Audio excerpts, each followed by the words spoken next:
So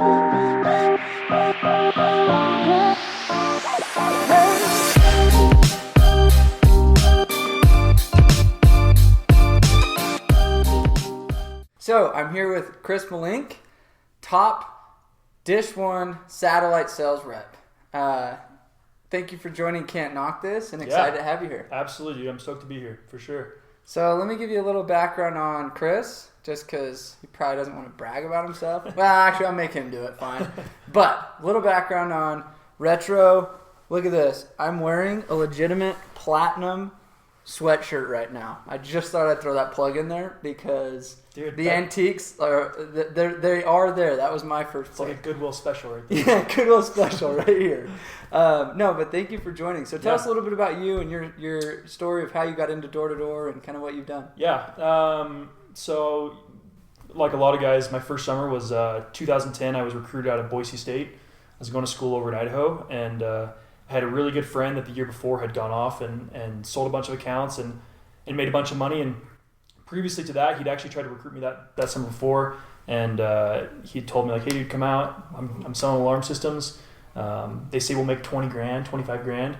And I told my parents about it, and they thought, like, it was illegal or something like that. That it was like I was going to be selling drugs or something. They thought there's no way any kid could go out and make that much money. So I didn't go out the summer before that. And so that summer of 2010, he came back and, after his first year and had killed it, made a ton of money. And, at that point, like, I was hooked. I saw what he had done. He showed me his bank statements, showed me the kind of money he made, showed me his 1099. Easy recruit. Yeah. You're an idiot, dude. Yeah. This is where it's at. It was one of those things where we were super good friends and I trusted everything he did. And, again, like, when you see a guy come back after his first summer, like, his confidence, not only the amount of money he made, but his confidence and his, his swag and all the stuff he had. And, you saw these pictures all year long about, like, oh, look at our team, look at all the things we're doing. And at that point I was sold. I was like, dude, I got to do this. I got to get involved. So you did alarms for how long? Yeah, I did alarms for 2.5 years. I did 2 full summers and then a full preseason. Had a really good experience. I started off, I think the big difference between me and a lot of other guys that probably interview was, it took me a long time to get this thing figured out. My first year I did like 75 alarm accounts. My second year I did like 85 or 90. So you weren't like top rookie, baddest day out there. Yeah, dude. And that's the big thing is a lot of guys feel like in this job either you got it or you don't. And I'm a perfect example of somebody who started off. I made like 19 grand my first summer, which is a good summer. But I wasn't out there hitting home runs. So tell us about your first door, and then we'll go first week. And yeah. So my first door, I actually went out and sold in Bakersfield, California on a blitz over spring break 2010. I did great. That first week I actually sold and installed 5 accounts, which everybody told me was great, right? Yeah. So that was good. Made $2 grand that first week, and I was like, sweet, I got it figured out, right? Like, I got it all figured out. I'm sure I'm over the learning curve at this point. Summer came around. I went out like May 1st after I got down with Boise State, and 5 or 6 straight days in a row bageling, bagel. And that's when you call mom. Yeah, I did. I called my parents, and you're like, man, maybe I lost it, or like this area is harder, or like I just can't figure it out. And so it's crazy how every single doubt you can even think of starts coming into your head. That week, that Friday, I was packing my stuff, and my manager at the time and my best friend Eric Chatterton, he was like, dude, you can't go home. Like, get a sale today. I know today's your day. And I was like, oh, dude, I don't know. I think I want to be a technician. Like, maybe I'll be a technician. Like, you'd make a good tech. Yeah, I look like a tech. Definitely. Yeah. I went out that Saturday, sold 1 account, got 1 account, like the biggest laydown ever. And that was like the floodgates opened up. Like, I could see like things just all of a sudden started clicking. And my goal at that point was like, dude, I'm never going to go a day without selling. And so I just want to keep that momentum up and kind of picked it up from there. And I went 3 months and sold, 65 or 70 accounts. So that's awesome. Super good first summer. And, I even share with a lot of guys now, like I even classic posted like a Facebook post when I was about to quit. I was like, couldn't sell, ice to a snowman, and was like, about to quit. And I even show that to the guys like these days when I'm out training, like, dude, I was this close to quitting, and it's completely changed my life that I didn't quit. So how did the transition happen from alarms to satellite? Yeah, so I sold 2 summers in a row with Vivint, and then that third year I sold all preseason, and then I wanted to finish my college degree. I was almost done with graduating college. And so I didn't go out for the summertime. I wanted to finish. I had 3 classes left to do, and I wanted to be done. And so in the summertime that year, while I was working part-time, I had a good buddy of mine, Dylan Davis, reached out to me. He was like, hey, I'm running a team in Boise selling satellite. You should come try it. It's a really easy sale. You'll make, $5,000 a month or whatever. Yeah. And so I went out and I sold part-time that summer. Because it was able to let you finish school. Yeah. It literally, the only reason I moved over to satellite, it just fit into my schedule. So went out and sold full-time, and then was like, wow, dude, this is really easy. Guys are doing really well. I like the company. And so starting September 1st of 2013, I was full-time from there. So that's kind of been, every year since then. So that was kind of my transition from security to satellite. So that's awesome. Yeah. So what was your experience in satellite? So you did it part-time, and then your first full summer, what'd that look like? Well, so going back to that first September when I signed on full-time, I was broke as a joke. I had no money, September of 2013. And so my whole goal was, I want to learn this thing as fast as possible. I happened to be learning from the top rep from the year before that, Dylan Davis. And so I sold full-time, like a regular job in the preseason that year. So September, October, November, December, all the way through the year. And then when the summertime came, I had the most preseason sales in the company, and I felt pretty primed to go out and kill it. And that first summer, really nobody knew my name. I was top rep that year. So summer of 2014, I was a top sales rep in the company. So how many did you finish with for the year? So that year I sold 601. So I did 140 in the preseason, and then everything else in the summertime. That's awesome. Yeah, so 460 something that in the summertime, and then 140 in the preseason. So. And then the next year, what'd you do? The next year I sold less preseason, but I installed 463 on the summertime. Wow. So I sold well over 500 installed, funded 463. So. What'd you do for the full year? Somewhere in the 550s, something like that. Okay. So. And were you top rep again? I was top rep again. Yep, I was top rep in 2014, top rep in 2015. So. Cool. Yeah. And now you have moved into more of a different role in the company. Tell us about that. Yeah, so I've always been interested in training and putting content together and developing systems. And so probably all the way back after my first big summer, I realized I had an interest in that and knack for helping guys, not only helping guys learn on the doors, but helping put together the right systems that it takes for a company to be successful, developing sales reps, developing managers, developing regionals. And so I started working with offices after that first big summer, just going out to them and working with them. And then as I transitioned to 2015, after my second big summer, the company reached out and said, hey, would you be willing to come on full-time and help run the training department? And so I was interested. So that's kind of what I did. I mean, but at that time I traveled around 6 straight summers, and I was interested in doing something new and big challenge. So yeah. And you just moved to Utah. I just moved to Utah. Welcome to Zion. Yeah. Loved it. Yep, absolutely. Okay, so since you've been in the training department, tell us a little bit about what things you've done and developed to make an impact in Dish 1. So I think the biggest thing that we looked at was, I feel like when I first started, the only thing I was given was a binder. They gave me a binder and they said, we did a couple role plays, right? Like the classic, just kind of throw you out there technique. And that worked for me barely, right? I barely made it through the threshold. And I'm sure you saw a lot of people not make it. Yeah, for sure. My second summer, I was in Pittsburgh, Pennsylvania. I brought out 6 sales reps, and none of them made it, right? And it was always this whole time wondering why are these guys not making it? They're as sharp or sharper than I even was, right? And so coming over to Dish 1, especially when we started looking at developing a really strong training program, we looked at what was not working, and that was what it was. Just throwing guys out there and hoping the cream of the crop rises wasn't working anymore. And so, we looked at a lot of different ways that we could develop a program, what we'd call it. And so ultimately we came up with this whole training program that we called Edison. And essentially it started off as just, we want to have everybody doing the same style pitch, right? And then it kind of morphed into, we want, all the same branded content. And then it's kind of morphed itself to now where we actually have an app where sales reps, from their phones can get all the training content, access videos, spotlights, different podcasts, things like that, to where all of our content is centralized in one location. And again, because we have so many sales reps all over the U.S., it's not just in Utah and Idaho. It's really convenient because guys can get trained right away. They can hop on their phones. They can sit in class while they're going to school and literally, work on door-to-door sales training. So that was kind of the whole premise behind it, and it's come a long ways, and we still have a long ways to go, but it's been probably our biggest project for the last 2 years. And what's been some of your favorite content that's been in that training in Edison, like your favorite piece of that you're like, man, this chapter or this piece? So, I mean, there's a couple things I look at. I think in a lot of ways, we look a lot at sales training, like how to get a guy to sell more accounts in the door.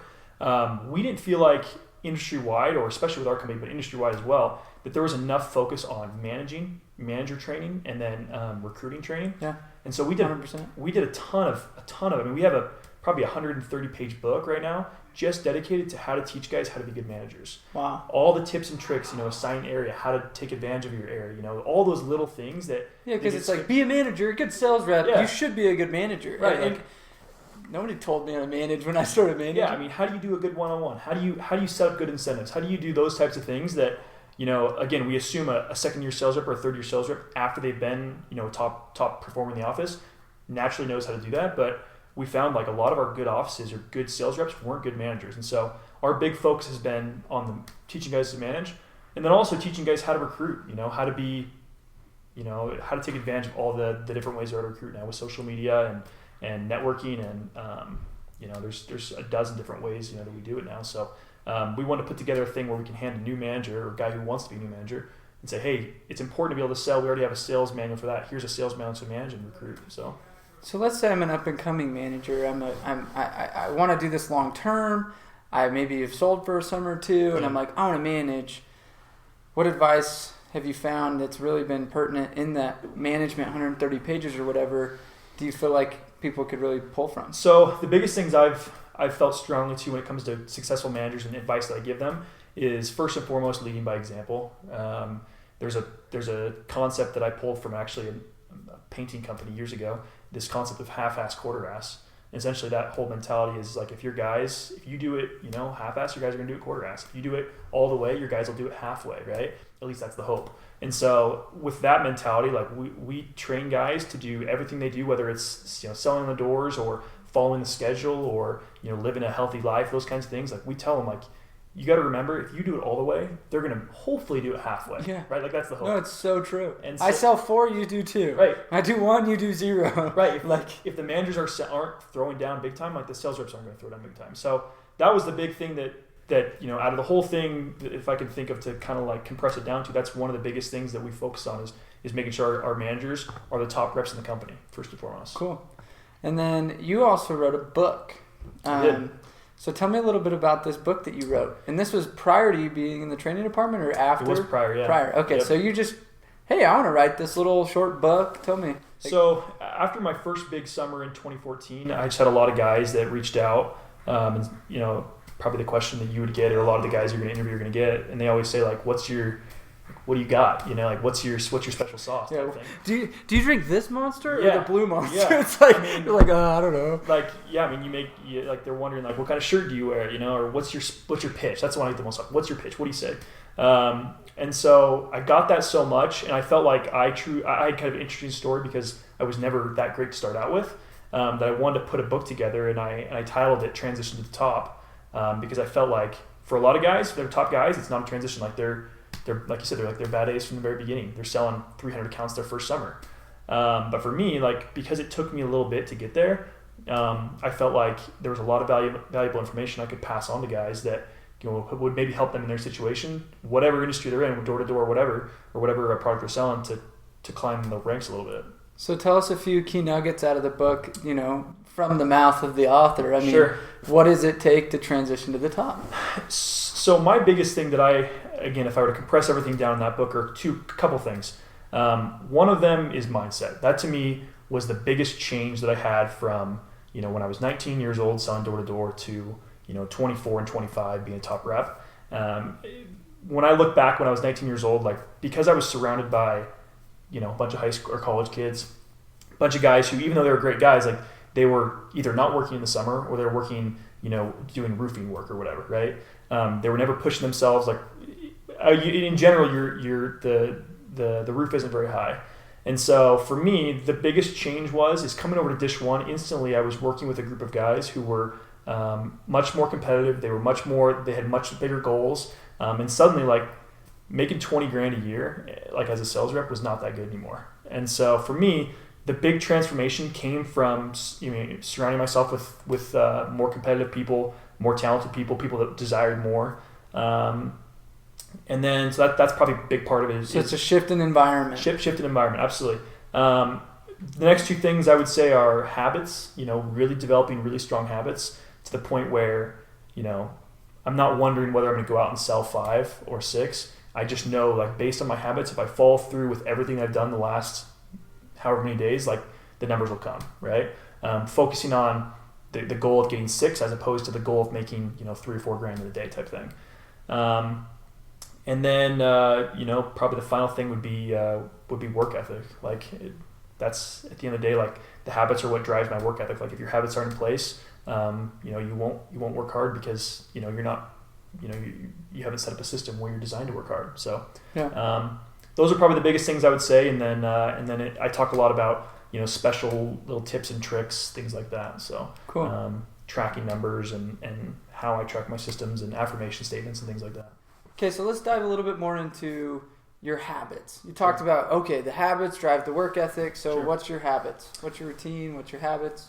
So there's a couple things I think of that were big. Probably the biggest thing I can think of is number one, being on the doors early enough, right? Like, for me, I was always stressed out that, whether I would, run the right number of people a day or whatever it was, I just want to make sure I gave myself a shot to hit the number, right? In my opinion, if I wasn't on the doors by 12:30 every single day and working till 9:30, 10 o'clock, there was just an opportunity for it to not work out right. So I just want to give myself ample opportunity, ample time to get the number of customers I need to talk to hit my goal. So that's a big part of the habits that I push all the time, is making sure that I just have enough hours on the doors. Another thing I think of is, as far as my morning routine is, I'm really, really a big believer in affirmation statements and power hour in the morning.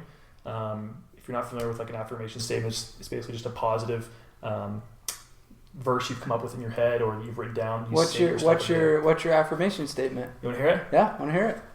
My name is Chris Melink, and I'm my greatest ally. I'm cool, confident, secure, positive, hardworking, and do not stop knocking doors until after dark. I wake up every single day feeling prepared to hit my goal, and I do not stop knocking doors until I hit my goal. I will sell 450 accounts this summer and lead this company by example day in and day out. My goal is my reality. I will achieve it. Nothing can stand in my way.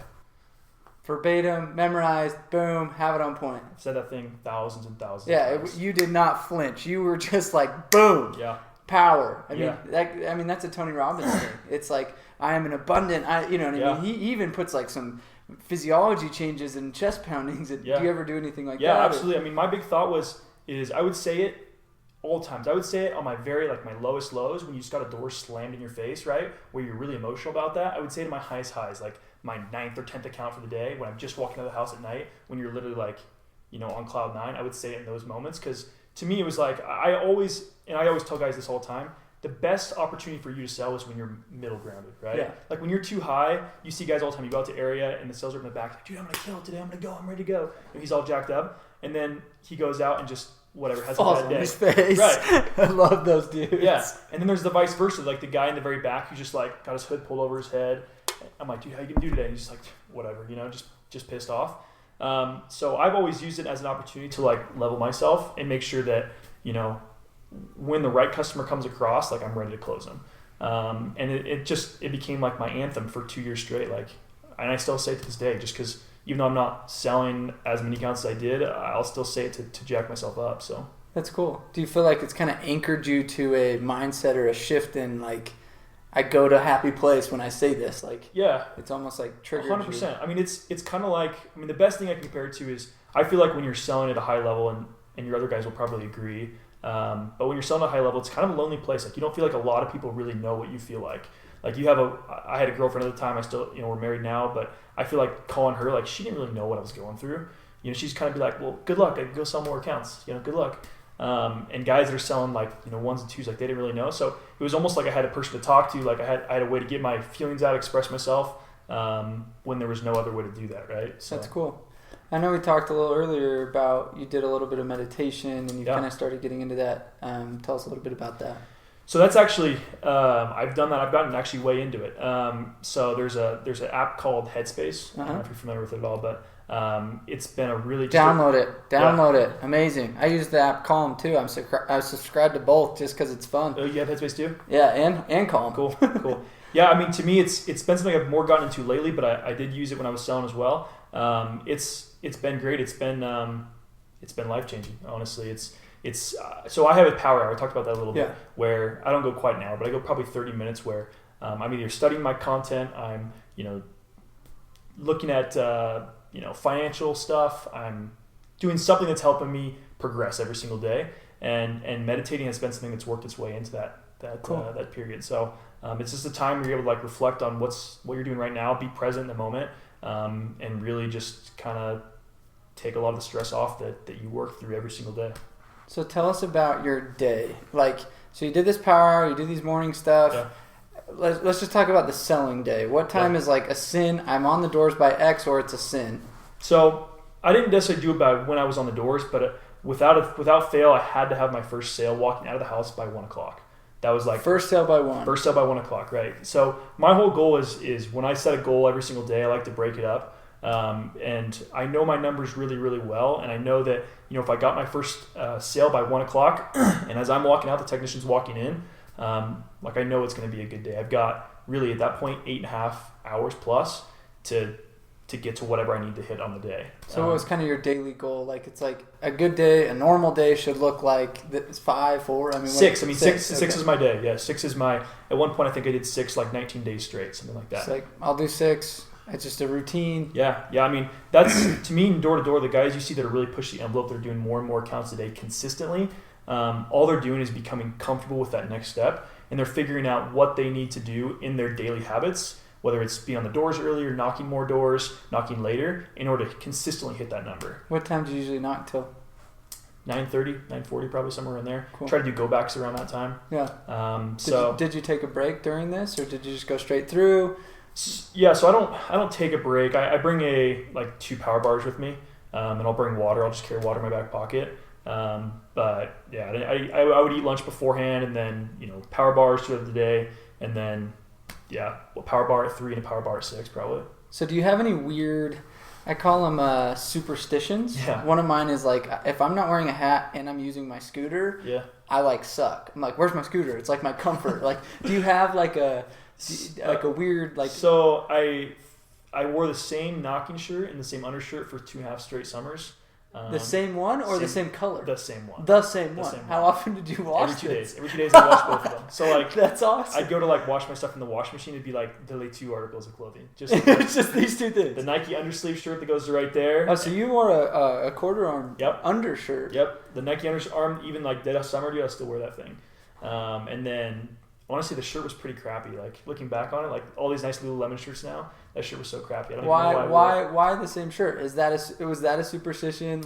In the zone. It is so weird because every single person I talk to, and the more I look at this, I'm every good sales guy's had a weird little superstition, and that's why I asked that. I'm just going to start asking that question. I'm what's your weird thing? And you wore the same shirt every day. Yeah, that's cool. To the point where there's not one day I didn't wear that shirt. I mean, I would wear it dirty, clean. If it wasn't clean, I'll still wear it. I need to wear that shirt. Awesome. All right. So tell me a little bit about your door approach. Everybody asks you, we talked a little bit about, what's your pitch, right? Sure. So what is your pitch? So, yeah, I mean, the way I sell, I like to maintain control all the way through the door approach. A lot of guys that I see that, they get a lot of non-interesteds or whatever, it's because they give the customer the opportunity to interject sometimes too early. And I feel before the customer even knows what's going on, or before they know what you're even offering, they're not interested just because they've been told to be not interested their whole life, right? So when I train guys, I tell them hey, you have to remember when you're going door to door, customers are bombarded with advertisements from the second they wake up. Their Facebook, their TV, their radio, everything. You drive down the highway out here, everything is an advertisement, right? And so what I tell guys when I'm training them, hey, you have to realize they are predestined to tell you no. So your job is to be different than anybody else that's come by. And so that's kind of the approach I take. I maintain a ton of control with the customer. I like to break the ice a little bit. Just again, be different than every other guy that's come by. So what do you say that's different? What are your go-tos? So I mean, if if I walk up to the house and knock on the door and it's like pouring down rain, like old lady or whatever, and I can tell she's whatever, smiling or whatever, she asks me like, oh, what are you doing? I'm like, oh, just enjoying the weather, walking around, and you just soaking drip, wet, or like if they have a dog, they have a tiny dog come in the door, I'll be like, oh, it must be the attack dog, right? And then just gets them like that split second where they're laughing. It breaks the tension a little bit, and it just helps them to see you just as a person. So, what's the craziest one you've ever done? The animal control pitch. Have you heard that before? No. Animal control. So you like walk up. See, there's two of them. There's animal control pitch, and then I'm here to tow your truck pitch. So like animal control. This is what's fun. Like walk up the door, and you have your badge or whatever. Like, hey, ma'am, I'm just with animal control. We're driving around the neighborhood right now. We literally just lost a 14-foot Bengal tiger, and he literally just jumped over your guys' fence. Have you seen him? Like, do you know what's going on? And they'll literally look at you like with the biggest eyes, because you have your badge and like you haven't really flashed it. You're wearing a white shirt. Like, yeah, we were just headed to the Utah Zoo, the Salt Lake Zoo. Have you guys seen it? And so that's pretty funny. That breaks the ice. Like, no, I'm just kidding with you, man. I'm just a That's guy. awesome. There's that one, and then there's like I said, you just like knock on the door and you're like, hey man, I'm just here for the truck. The bill didn't get paid this last couple months. Are you the owner? And they're just like, wait, what? That's like a really good one. It's like a bold personality, and they've got like a brand new truck or whatever. Yeah. So I'm here for the car. Yeah. Like, you probably got the notices. Yeah. And I don't mean to be the bad guy. Yeah. No, but I mean, it's wild because it's like instantly they're like, oh, he's not a sales guy. And then you're like, nah, I'm just playing. What I'm doing is. Yeah. And you go into it and it's like, they love you already because they've never been hit with something like that in their entire life, yeah. Right? So it's something different, something new. And again, like the thing I always pitch to my guys is the more salesy you are, the more you sound like you came off a car lot, the more doors you're going to get slammed in your face. Like, you need to talk to this person the same way you talk to your best friend. Yeah. So that's kind of what I try to pitch to guys. No, that's huge. So moving into closing, if you were to, like, what are a few of your favorite closes? Like, you're in the house, ready to sign. Like, what's your kind of go-tos? So the big thing I like to do with people is take the pressure off. So I'll do tons of pullbacks. I've talked about this with guys before, and you always hear guys talk about like commission breath. Like if they just sound like they're so needy for the sale, it's always those guys that never get the sales. So I'll just tell customers like, hey, this is nothing you guys have to do. But the reality is, like, your guys' bill is going to keep going up. You're going to keep dealing with the same problem over and over again. You guys already know you're paying too much. You've already talked about it a little bit. You can keep dealing with that, or while I'm here, we can literally upgrade all your boxes in your house, get the bill back down, and lock it in for 2 years. The nice thing now is you guys are dealing with me, so as opposed to having to call DirecTV or call Comcast and deal with them, like, going into the future, you guys have someone who's in charge of your account. I'll take care of you guys. Yeah, that's cool. So pull back, state the facts, and then let them know, which to me is probably the most powerful thing, is that they can rely on me. Like, I'll answer my phone, I'll deal with you guys. Like, if you have questions, if you have concerns, like, I'm the one, as opposed to calling to like Taiwan or whatever. So you definitely make sure they buy you. 100%. Yeah. No, and I think that like a lot of reps underestimate the value of like, I'm a legit dude. Yeah. Like, face to name to phone number to I'm here right now. Right. Like, or we could spend 30 minutes on a 800 number trying to get through the right dude that ends up like, who knows what. And I tell people too, like, the reality of these kinds of things is like, unless someone comes and walks you through it, chances are you're probably never going to do it, right? Yeah.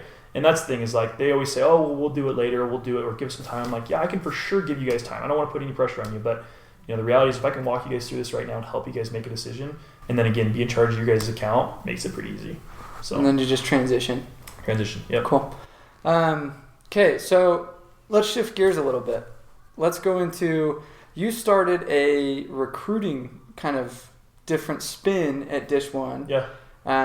We were talking a little earlier, and you said you went into higher level colleges and partnered up with a few, Purdue being one. So that's not me. That's Dish One in general. They've taken a different angle on recruiting a little bit, and they've really used their connections with Dish Network to help get them into or get us into a lot of schools that aren't typically recruited out of. So as opposed to spending all of our energy, in Idaho and Utah, we've really looked more back east at the whole rest of the other country that's never touched. And we do a lot of our recruiting now out of places like Ball State and Purdue, and we just signed a deal with UVU.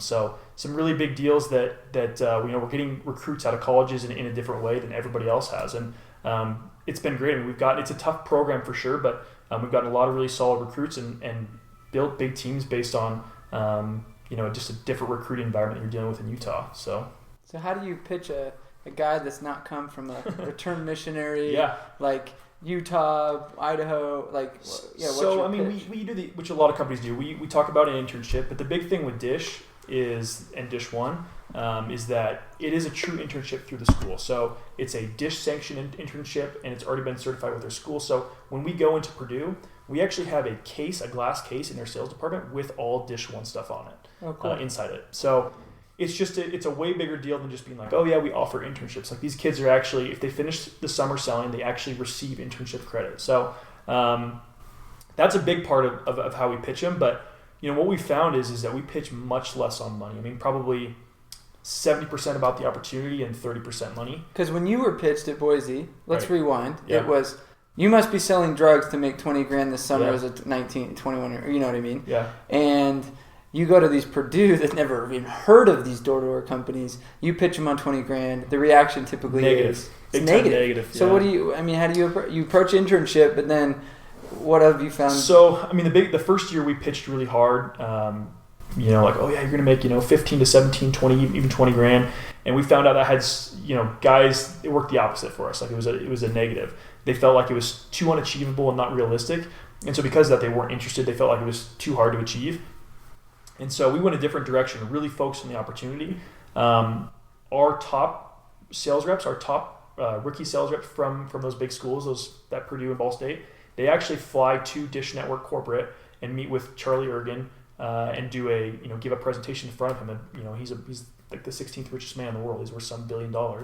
And so we pitched him on that opportunity, and it completely changed for us. Like we pitched him on the opportunity of, after you sell for Dish One, you have the opportunity to go work for corporate Dish. And because of that, I mean, we've really appealed to a lot, different group than we normally would have. So now we pitch guys on $7 to $8 grand in the summertime, and we pitch them on the opportunity to, after selling with Dish, to being flown out to Denver, Colorado, and going to Dish headquarters and meeting with a Fortune 200 company. And that's cool. So. Yeah, and they end up making 20. They go, this is freaking awesome. And, I don't want to do that anymore. It's like, I don't want to go do that. I'm going to keep doing this, right? Yeah, and exactly. then they grow. That's in the very back of our minds. That's our secret. We're like, oh God, yeah. Got it. Yeah. Cool. No, that's super important because a lot of people don't realize, like, we get commission breath in recruiting. Yeah, for sure. And I think we never, like you talked about at the beginning, no one ever trained you on recruiting. It's just like, oh, just tell them about the money and they'll come. Like, there's more to it, I think. Yeah. So that's big.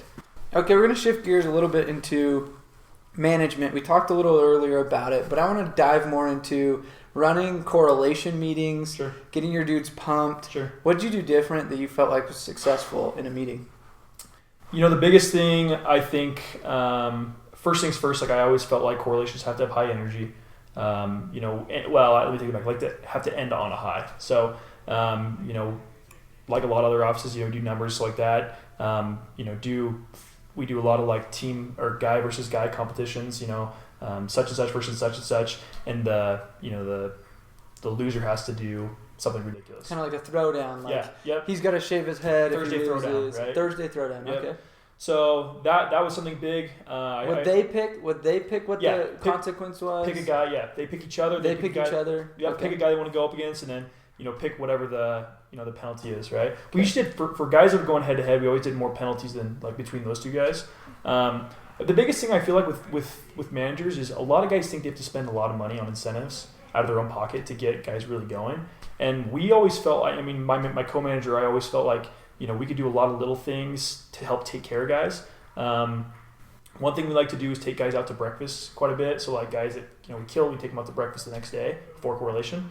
So stuff like that. So more of like a one-on-one. You get more attention with the manager. Yeah, and we the other thing too is we do bring guys in that were car group leaders and spend significant time working with them, because really those guys are your up and coming managers.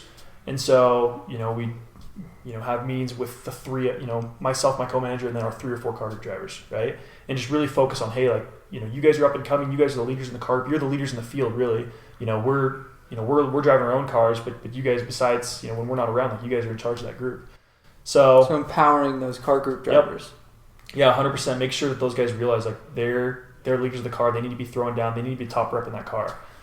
What's been your favorite competition or incentive that you've done in an office or seen?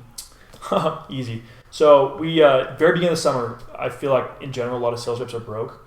And so we, do you remember those shows like way back, like when we were kids, they would have just like, it was like the shopping show where like everybody would run with grocery carts and just like like Black Friday status. Yeah, literally. So we were like, all right, here's the deal. A lot of guys like need food right away. They don't have much money, so they're waiting for sales to come in, waiting to get paid. And so we were like, all right, every single sale you get counts as a number of seconds you get in the grocery store. So like guys were like, oh yeah. So we're like, all right, in those seconds, as much food as you can freaking throw in there, we'll pay for it. And so is it 1 second per sale? No, it wasn't. It was like like 10 seconds per sale or something like that. So like we had a guy that sold like 4 that day. As a brand new rookie sales rep, he got 40 seconds in the store to grab as much stuff as he want, right? And we made sure it was reasonable. Like he couldn't just like grab like 50,000 steaks, and just throw them in his car. He goes back with a full on. Yeah, I think we made it like 10 seconds per aisle, something like that. So like he literally was like running down, and they're throwing their stuff in, and it was like probably $150, something like that. Which again, though, it was a sweet incentive. Guys went through the roof to get it, and it was fun. Like everyone was like lined up with their grocery carts. Like, so did you start them at the door of the store, or more at the aisle? I think we started like right inside the 2 sliding doors, like right in the entrance, and they were like, "Go," And the greeter's like, "What's about to happen?" Yeah, here? yeah. He's like, but guys were just like, when we introduced to guys, they were super pumped. 3/4 of incentives is making sure you introduce them at the right time and like there's enough energy and. Because I feel like some incentives just go to waste. Oh yeah, the worst thing you can do as a manager is give an incentive out that a rep didn't know he was getting. Right? Yeah, it's like I just paid for that and it didn't increase any volume or didn't get any pump up. Or you had to remind him. You're like, hey dude, yeah, here's your incentive. He's like, oh, I didn't even realize that. Yeah. You're like, oh my gosh. No, that's like crazy crucial because most first year managers and stuff like that, they just think incentive equals more production, so I should just do them. It's when you release them, how you release them, how you accountable, like keep track of it so that they know what's going on. There's a lot of things that go into that. And you learn, again, what motivates guys, and that's probably one of the biggest things we always talked about is like, what's going to motivate this guy? Because different guys are out there for different reasons. You learn, how different people are motivated, not necessarily just what item it is, but are they motivated by being the top rep? Are they in the office? Are they motivated by, not losing, not being the worst rep? Like there's guys that are motivated different ways. So you structure your incentives differently based on that. Cool. Okay, so let's go. We're going to go into the lightning round. So these are just quick, shoot it, first thing comes to your head, answers. And before we go into this, just a quick plug. Obviously, we have Door-to-Door Con coming the end of this year in November. So make sure you guys stay tuned on Can't Knock This so that you guys can follow when those dates are, what the speakers are going to be. Make sure you're tagging your friends and posting so that they can also follow along and hear these awesome podcasts and content because there's really a ton of value for any manager, recruiter, sales rep that's looking to elevate their game or transition to the top in Chris's setting. There you go. So let's go through this lightning round, and then I got one last question at the end. Okay, so what makes you successful? Work ethic. Book that changed your life? Millionaire Next Door. What book would you recommend to the most people? Is it the same or is it? Same. Same, okay. Craziest thing that's happened to you on the doors? Oh, I would say hoarders. I just deal with hoarders. Hoarders in general, yeah. What skill should every salesman have? I would say work ethic. It's huge. What makes you happy? What makes me happy? I would say fulfillment. There's when I think of what makes me happy, I'd say fulfillment. There's 20 different things that make up fulfillment. So following through the little things in life that fill that category. Cool. What does it take to be top in the industry? I would say a couple things. I'd say dedication. I'd say work ethic. Yeah, I was going to say work ethic. Work ethic. Yeah, work ethic. It's like you don't be number one without work ethic. What makes success? Work ethic. That's cool. You got to be willing to do what other people aren't willing to do. Cool. Favorite cereal? Say Honey Bunches of Oats. It's kind of so good. Yeah. Do you get like the cheap big one in a bag? Oh, you can get that one. I like the ones with strawberries. Ooh, okay. What gets you fired up? Like, let's say the day that you're not feeling it. It's like, man, I woke up on the wrong side of the bed. How do you get fired up? Affirmation statement. Affirmation, cool. Yep. Essential daily activity. A couple things. I'll say meditation. I'll say going on a walk with my wife, and I'll say power hour. Do you have a favorite pump-up song or any type of like jam that gets you in the zone? Not really. I mean, my big thing is Keep yeah. it I mean, it's already like the work's already instead done. of spike the The work's already done. Like I'm not Cool. like just listen to music. Like I've done that before. I've gone out to the area. Like I've already committed before I've gone out to the area. Cool. Okay, and the last question. If you were to the 26-year-old version of you, rewinding and talking to the 20-year-old version when you first got into this, what advice would you give him, knowing what you know now? I would say think bigger. That's probably the first thing I think of. When I first started, again, I said it already, like the realm of things was this big, right? And once you kind of expand your brain, it's impossible to go back, right? So once you've expanded on those thoughts and what you're capable of, you never go in the opposite direction, right? You can only get bigger. And so I would just say think bigger. So if you had to say, looking back at that 20-year-old version of you, knowing that you would be a door-to-door sales trainer, yeah, what have you ever imagined you sitting in the seat, like where you're at now, making as much as you made? Yeah, then no way, man. I mean, I think, again, like that just all comes down to I've made the small strides that because I didn't have it when I first started. A lot of it's been mindset stuff. A lot of it's been pushing myself to do things that, again, in the moment, it's like so uncomfortable because it's different than you're used to, right? Yeah. I was never the talkative kid. I was never like the salesy kid or anything like that. Or someone you'd think would be a salesman. You're a technician, remember? That's right. That's right. I mean, I got my degree in criminal justice, right? So it's like nothing at all down that path. So just forcing myself to do what the top guys were doing. Like the big thing I always tell people, especially in that book, Transition to the Top, is nothing that I claim to have helped me be successful is stuff that I claim as my own. Like it's all things that I watched, guy after guy after guy before me do, and when I searched around for information online or anywhere else, like that's what I found and that's what I did. So cool. We appreciate you being on the show, man. Yeah. Like this has been, Absolutely. I've learned a ton. Cool. Honestly, like super excited to keep the relationship. Cool. And I hope to obviously see you at the Door to Door Con. yeah, dude, absolutely. Thanks so much for having me on. Thank you. And stay tuned for more content with Can't Knock This.